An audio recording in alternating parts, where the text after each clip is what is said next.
Živijo, en lušten, sončen zimski dan je in tukaj sem pred eno lušno vrtno hiško, ki ima eno posebnost. Tole so pločevinasti zaključki v RAL 9006, se pravi neka taka izvenstandardna barva, ki je pa tudi vedno bolj pogosta zdaj, no, ker svetle barve postajajo zdaj in.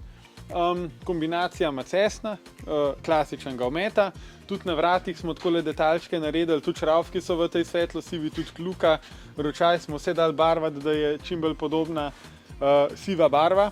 In tukaj imamo en tak mini prostorček, ne bom rekel, da je drvarnica, zato ker drva tukaj šele nastajajo in so pol zložena drugje, ampak je nekako lično za dejansko center Ljubljane, no, za mestno hišo je neka taka minimalistična, svetla, moderna zadeva, ful lepo paše na vrt, no. Zdaj grem pa pokazati še na drug konec Ljubljane, na Barje, eno podobno vrtno hiško, ki pa ima, se pravi, klasično antracit kombinacijo, pa namesto lesenih vrat pločevinasta. Šibajmo. Tole je pa ta druga hiška, na katero so takoj za našo postavitvijo fiksirali še bioklimatsko pergolo in smo dobili tukaj čisten nov prostor za bivanje, za kakšen piknik, se pravi dejansko teraso, ki ima zraven skladišče, gor ima bioklimatsko pergolo, se pravi ima lahko senco ali sonce in je poleti tukaj ful lepo bivati. Zdaj le sicer zima, no, ampak bomo poleti testirali. Vrtna hiška sama po sebi ima to posebnost, da so kovinska vrata.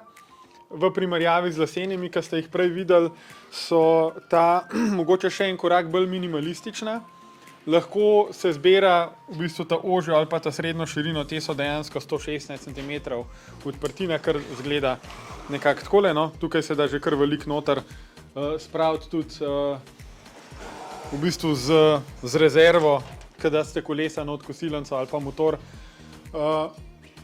Minimalizem je tukaj prišel do izraza do te mere, da imamo samo dve barvi, se pravi nobene tretje nimamo mešane, samo belo pa antracit. Fasado smo tukaj tudi prilagodili fasadi hiše, je v bistvu taka nežna krem barva in če nimate nobenega lesa na stanovanjski hiši ali pa na vrtu, je dejansko to ful dobra varianta, no.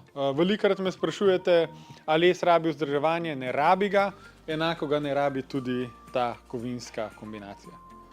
In če dobro pogledate, sta v bistvu to dve vrstni hiši, ki sta zadaj povezani z garažo in prav izziv je bil tole hiško tako umestiti, da se zdaj, ko stoji, skoraj ne vidi, da je ločena hiška, ampak zgleda, da je to del tega zidanega dela, no, kot nek prizidek, no. In v bistvu je spoj samo tukaj, pa spoj je tamle med garažo pa hiško, vse ostalo pa deluje zelo enotno. Hvala, da ste bili z mano, se vidimo. Čau, čau.